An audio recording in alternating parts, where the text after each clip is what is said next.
Baie welkom by die voorlesing van die Afrikaanse Sabbatskoolles vir blindes en swaarsiendes.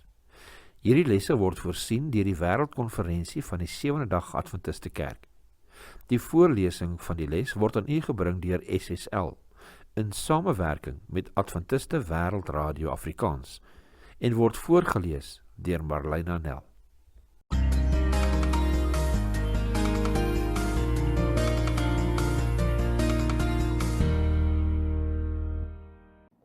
Dinsdag 3 Februarie.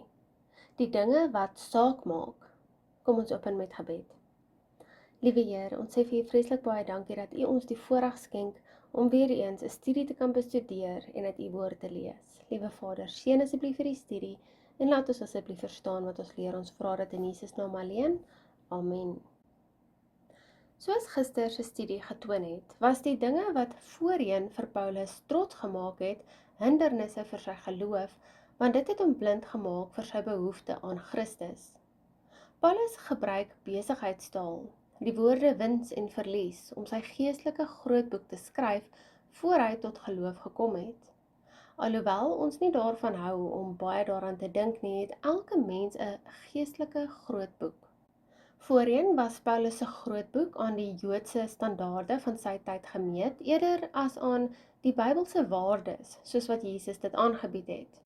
Ons lees nou 'n aanhaling uit Ellen G. White, The Advent Review and Sabbath Herald, 1 Julie 1890, vryvertaal. Na sy bekering het sy geestelike grootboek baie verskil, want sy maatstaf van waardes het dramaties verander, vanaf die betaalmiddel van Judaïsme tot die betaalmiddel van die hemel. Hy wat van die hemel afgekom het, kon oor die hemel praat en die dinge wat die betaalmiddel van die hemel verteenwoordig, regmatig aanbied, dit waarop hy sy beeld en sy naam gewaarmerk het. Hy weet van die gevaar waarin diegene verkeer vir wie hy gekom het, om hulle op te hef uit die plek van agteruitgang, om hulle op te hef na 'n plek langs sy troon. Hy toon aan hulle die gevaar om hulle toegeneendheid op waardelose en gevaarlike voorwerpe te vermors.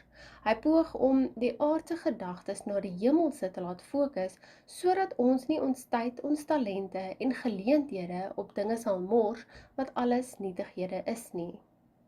Ellen G. White, The Advent Review and Sabbath Herald, 1 Julie 1890, vryvertaal.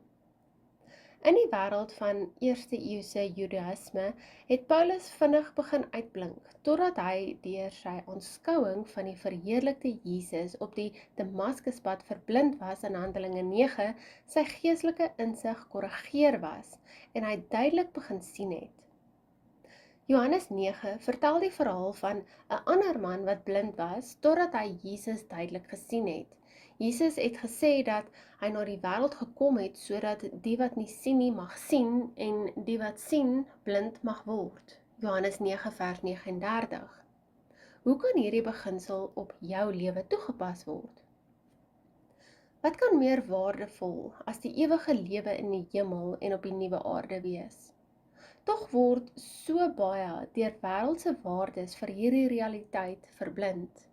Daar is 'n inherente wedywering tussen die dinge wat hier as waardevol gesien word en die dinge wat in die hemel as waardevol beskou word om soos Christus te wees om siele te red. Matteus 13 vers 22 sê vir ons: En by wie in die dorings gesaai is, dit is hy wat die woord hoor, maar die sorg van hierdie wêreld en die verleiding van die rykdom verstik die woord, en hy word onvrugbaar. Lukas 4 vers 5 en 6 sê vir ons: Toe bring die duiwel hom op 'n hoë berg en wys hom al die koninkryke van die wêreld in 'n oomblik se tyd, en die duiwel sê vir hom: Ek sal u al hierdie mag gee en hulle heerlikheid, want dit is aan my oorgegee en ek gee dit aan wie ek wil. Ons lees dan ook 1 Johannes 2 vers 16. Want alles wat in die wêreld is, die begeerlikheid van die vlees en die begeerlikheid van die oë en die grootsheid van die lewe, is nie uit die Vader nie, maar is uit die wêreld.